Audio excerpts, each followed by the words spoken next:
Oi, gente, eu sou a Araceli Martins e no vídeo de hoje nós vamos falar sobre teste de DNA. Isso mesmo, eu fiz recentemente um teste de paternidade e é sobre isso que eu quero compartilhar aqui com vocês. Vocês devem ter percebido aqui pela legenda que eu esperei por esse teste 27 anos, ok? E eu vou compartilhar um pouquinho da minha história aqui com vocês. E vou falar como foi que aconteceu esse processo do teste de DNA. Bom, este assunto sobre o teste de paternidade é um pouquinho delicado para mim, então pode ser que eu me emocione aqui contando a minha história para vocês, mas ignorem essa parte porque o objetivo do vídeo é outro. Eu quero trazer muito mais sobre bloqueios emocionais aqui com vocês nesse vídeo do que somente a questão do teste de DNA. Eu estou há mais de 20 anos procurando o meu pai. E quando eu tinha 7 anos, mais ou menos, foi quando tudo começou. Quando realmente eu sentia falta de ter um pai, quando eu percebia que muitos amigos meus tinham pai e eu não tinha. Então foi onde eu comecei a querer saber o que é que tinha acontecido, por que eu não tinha pai, por que na minha casa era minha mãe, eu e os meus 2 irmãos. Então foi a partir deste momento, a partir ali dos meus 7 anos, que eu comecei realmente querer saber o que tinha acontecido. Então, adiantando um pouquinho para vocês, quando eu tinha menos de 2 anos, meu pai ele foi embora e eu vou contar essa história para vocês. Como eu disse no início do vídeo, tem um propósito, esse vídeo que eu estou fazendo aqui, tem um propósito, um objetivo principal, que é realmente compartilhar a minha história, mas que através dessa história você, aí do outro lado, possa se identificar. Eu percebi durante todos esses anos de busca que em algum momento da minha vida o objetivo central, que era encontrar o meu pai e ter uma relação de pai e filha, ele se perdeu. Chegou um momento da minha caminhada que eu queria realmente era me vingar de certa forma. Então eu percebi que durante todos esses anos acabou acontecendo algo dentro de mim que me machucava. E o que mais me magoava na infância era que quando ia chegando ali agosto, que é inclusive a época que nós estamos, quando chegava agosto, que tinha aquela questão presentinho pro Dia dos Pais, lembrancinha, a professora falava, desenhe você e o seu pai. E por muitas vezes eu peguei a folha e eu não sabia o que fazer com aquela folha. E isso me deixava muito mal, porque eu via todos os meus amigos desenhando eles com os seus pais e eu não tinha quem pôr. E a minha mãe, ela sempre falava assim, mas eu sou seu pai e sua mãe. Então você tem que desenhar eu ali naquela folha, só que eu tinha vergonha. Então, em alguns momentos da minha vida, o que eu fiz? Eu comecei a falar para os meus amigos que o meu pai, ele morava em outro país. Porque era uma maneira, assim, de fuga. Então, era uma maneira de eu não ter que ficar explicando a situação. Porque eu realmente cresci com uma vergonha de não ter pai. Então, ali, a partir dos meus 7 anos de idade, comecei realmente a pedir muito pelo meu pai. E algo muito curioso é que na minha infância, eu perguntava para vários parentes meus, você lembra como que era meu pai? E era engraçado que cada um falava uma característica. E no meio de todas essas características, eu me senti perdida. Mas no final das contas, eu entendi que estava todo mundo querendo sempre me proteger. Ou seja, podia ser que em algum momento da minha vida eu realmente encontrasse o meu pai e o meu pai ele me rejeitasse. Então isso me causaria uma frustração muito maior.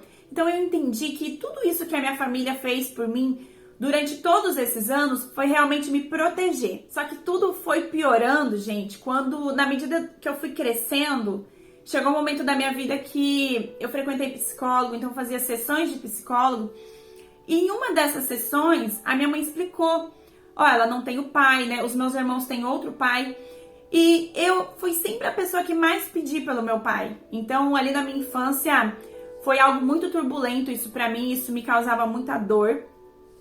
E essa psicóloga, eu acho que ela se comoveu com a minha história, com a minha situação enquanto criança e começou também a buscar pelo meu pai.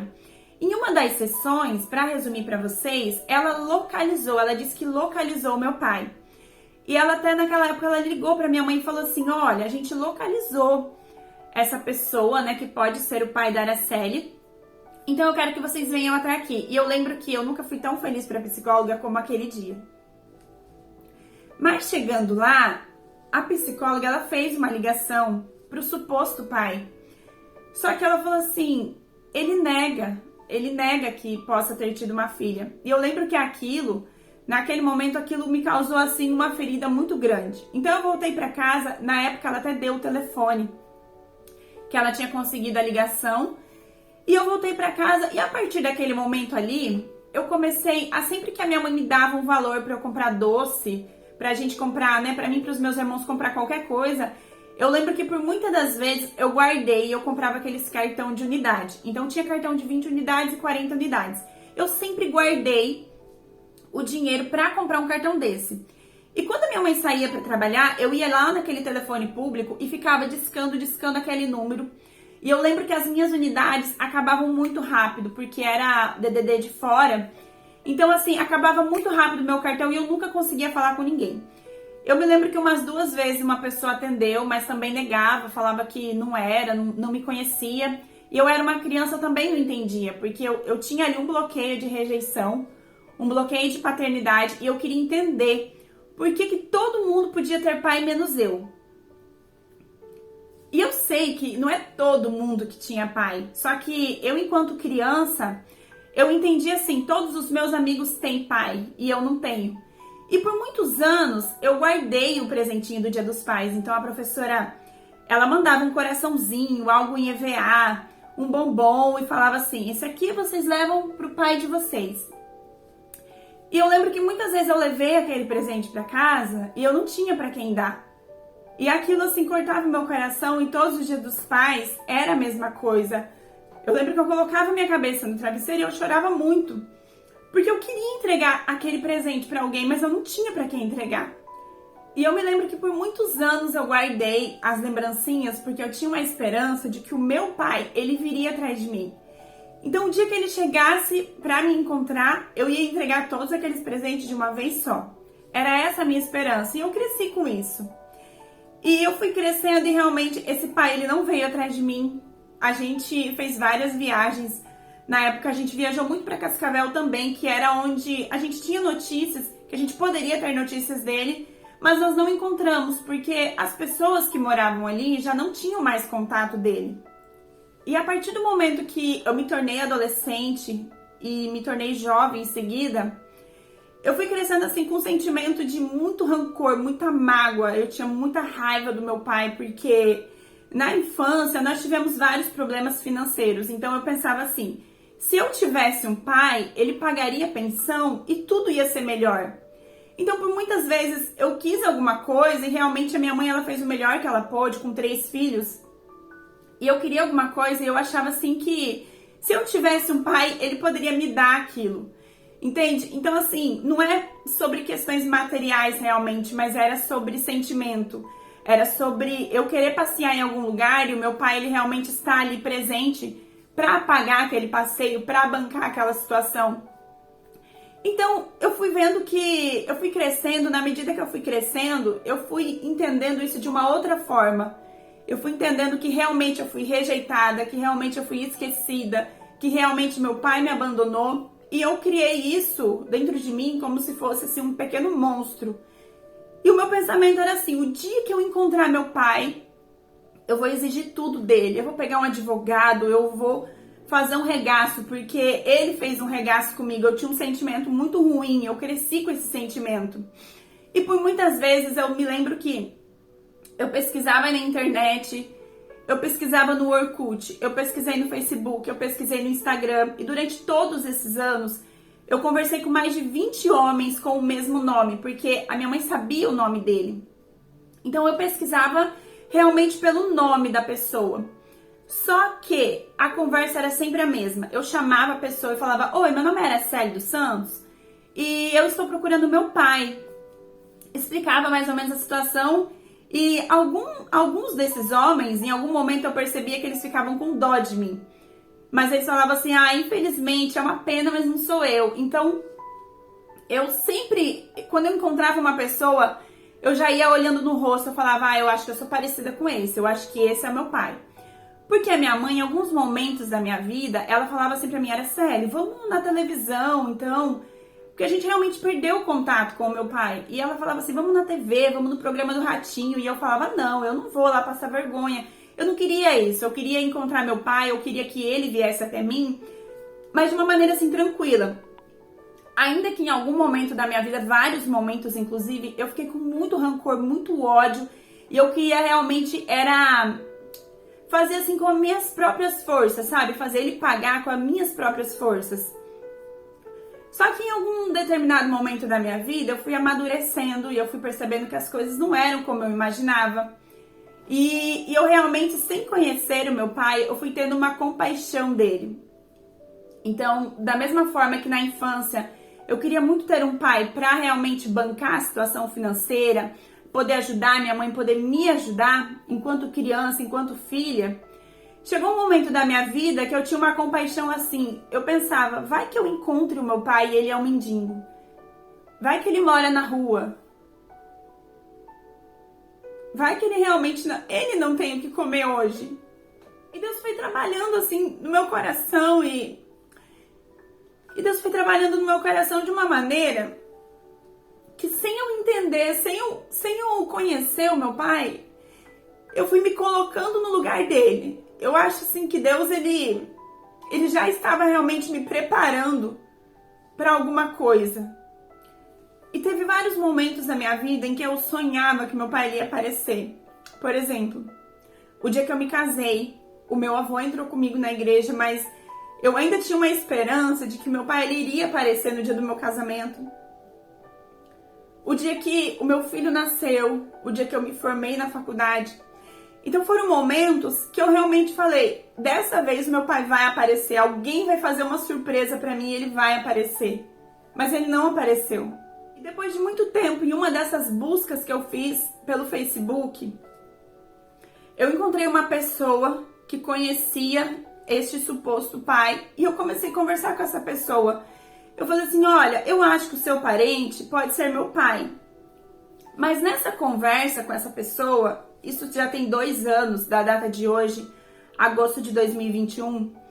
Na conversa com essa pessoa, eu cheguei à conclusão de que realmente não era o meu pai. Eu falei, não é meu pai realmente, porque as informações não batem. E eu mais uma vez continuei procurando no Instagram, no Facebook.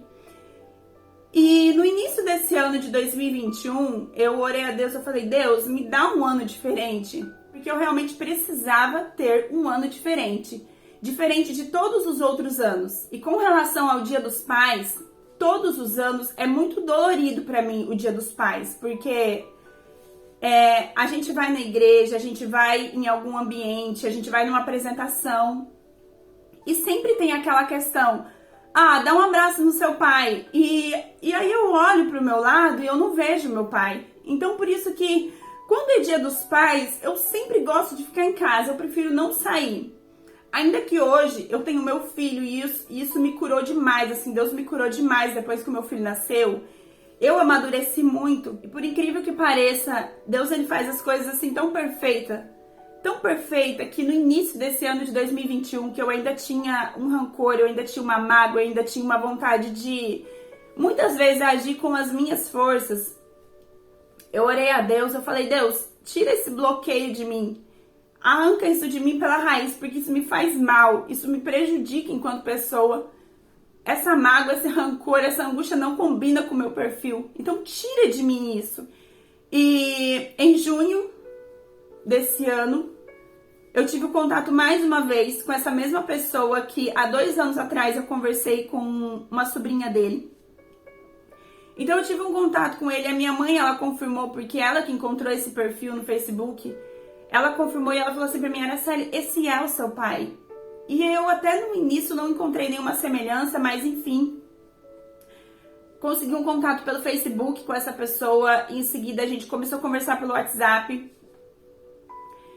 E da mesma proporção que eu falei pra vocês que no início desse ano eu falei, Deus, eu perdoo o meu pai. Eu perdoo ele, eu não sei onde ele está, eu não sei se ele está vivo, se ele já morreu, eu não sei. Mas eu perdoo ele porque eu percebia que aquela mágoa que eu carregava só prejudicava a mim. Então eu realmente liberei esse perdão, eu vi que não faz sentido, não fazia sentido eu carregar uma mágoa, uma angústia, carregar um negócio tão ruim de tantos anos e que nem ao menos eu parei pra ouvir essa outra pessoa, entende? Então eu percebo assim que muitas vezes a gente vem com aquele instinto de julgamento E quando a gente olha para Jesus, que ele deixou dito para nós sermos imitadores de Cristo, a gente percebe que aqui na Terra a gente faz as coisas totalmente erradas.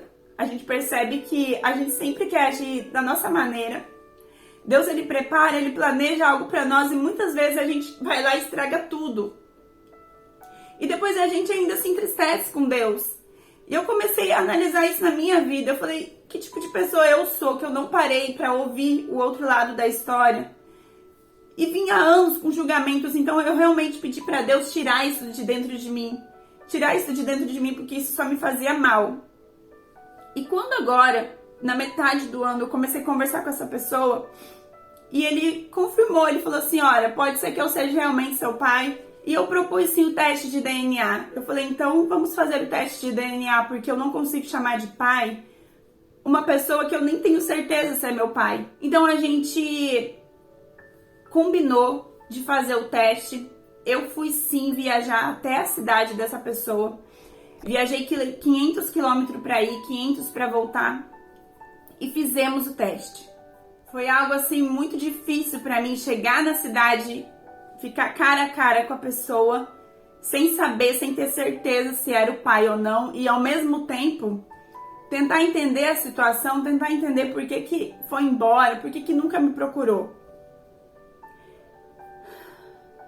E, gente, não é fácil. Não é fácil perdoar. Não é fácil você liberar o perdão. Só que mais difícil do que isso é você carregar por tantos anos, sabe, uma mágoa de alguém que você nem ao menos parou pra ouvir. Então, quando eu cheguei nessa cidade, passou um filme na minha cabeça. Eu falei assim, meu Deus, há quantos anos eu procuro essa pessoa? Quantos cartões eu já comprei pra ligar? Quantas ligações eu já fiz? Quantas vezes eu já viajei atrás dessa pessoa e de repente, talvez eu esteja na frente da pessoa que eu procuro há mais de 20 anos. Nós fizemos o teste e o teste deu positivo. Isso pra mim realmente não tem preço. Chegando o Dia dos Pais, eu recebo um teste positivo. É algo assim que eu sonhei por muitos anos, mas eu não imaginava que Deus faria isso em 2021. Justamente quando eu pedi a Ele um ano diferente. Eu não imaginava que Ele me daria isso de presente. E eu vou deixar aqui na descrição do vídeo todas as informações sobre o teste de DNA. E a minha mensagem principal com essa história, com esse vídeo, em compartilhar realmente a minha vida para vocês. Isso é algo muito pessoal meu. Só que eu prometi lá no Instagram que eu realmente faria um vídeo compartilhando e contando um pouquinho da minha história. O meu objetivo com isso, gente, é que se isso se encaixar na sua vida, se de repente você se vê na minha história, que você realmente reflita. Não vale a pena a gente guardar mágoa de ninguém. A vida é um sopro. Todo mundo está na fila, ninguém sabe a ordem. Então, quando eu comecei a analisar esse tipo de coisa, quando eu comecei a analisar que da mesma forma que eu estou aqui hoje, amanhã eu posso não estar, eu comecei a refletir sobre isso, o sentido da vida, sabe? E eu percebi que não fazia sentido pra mim, naquele momento, carregar tudo esse fardo pesado, tudo isso que me machucava. Então eu liberei. E eu deixo isso como dica pra você, como exemplo pra você, que você realmente possa perdoar quem te feriu. Eu pude escutar o outro lado da história, não era realmente como eu imaginava. Esse meu pai, ele não sabia realmente da minha existência. Então foi algo assim que eu tomei um choque com toda a história, mas eu resolvi não olhar pra trás. Eu resolvi viver daqui pra frente, realmente. Eu não vou julgar o que aconteceu pra trás, porque eu não quero saber. E eu te convido a fazer a mesma coisa. Então, se você, de repente, foi abandonado pelo seu pai, por sua mãe, eu quero dizer que Deus, Ele nunca nos abandona e que Ele prepara o melhor pra nós. Entende? E que todo mundo tem problema, todo mundo passa por desafios, todo mundo tem dificuldade. Só muda o nome. Uns têm problema familiar, outros problemas financeiros, outros com a saúde. Todo mundo tem problema, só muda o nome. Na Bíblia fala, no mundo tereis aflições. A gente vai ter aflições, mas é pra gente ter bom ânimo, porque Jesus, ele já venceu. Eu decidi viver a nova história que Deus tem projetado pra mim e pra minha família. E eu queria muito compartilhar a minha história com vocês, porque eu sei que muitas pessoas vivem assim como eu. Muitas pessoas vivem carregando mágoas, carregando esse caminhão de lixo sobre os seus ombros. E eu quero te dizer que a gente não precisa disso. O preço já foi pago lá na cruz e nem eu e nem você, a gente precisa viver essa vida de escravidão. Entende? Porque a partir do momento que algo te magoa, que algo te machuca, você vira escravo disso. Então eu te convido a deixar de ser escravo de qualquer mágoa, de qualquer rancor, de tudo que já te machucou. Coloca isso nas mãos do Senhor e peça para que Ele realmente te cure, assim como Ele me curou, porque eu tinha uma ferida aberta e Jesus me curou. E o mais importante para mim é que realmente esse vai ser o primeiro dia dos pais, que eu vou poder realmente passar o dia com o meu pai. Isso era um grande sonho para mim, eu acredito que estava acima de todos os meus projetos, de todos os meus objetivos, de todos os meus sonhos. Esse era o maior. Porque era o que eu mais queria na minha vida. Era no dia dos pais eu poder olhar pro meu pai e falar Feliz Dia dos Pais. Esse ano eu já consegui dar um presente pra ele. E isso pra mim me enche de alegria. Isso é muito gratificante, porque eu ainda falei pra ele, por anos eu queria te dar um presente e eu não podia, porque eu não tinha você. Então eu sou muito grata a Deus. Sou muito grata a Deus. Então é isso, gente. Se você gostou desse vídeo, compartilhe. Compartilhe com a sua família, compartilhe com aquela pessoa que realmente precisa ouvir essa história. Deixa seu comentário aqui embaixo pra mim, que isso ajuda bastante o meu canal. E se você ainda não é inscrito, só clicar no botãozinho aqui de se inscrever. Um beijo pra você e até o próximo vídeo.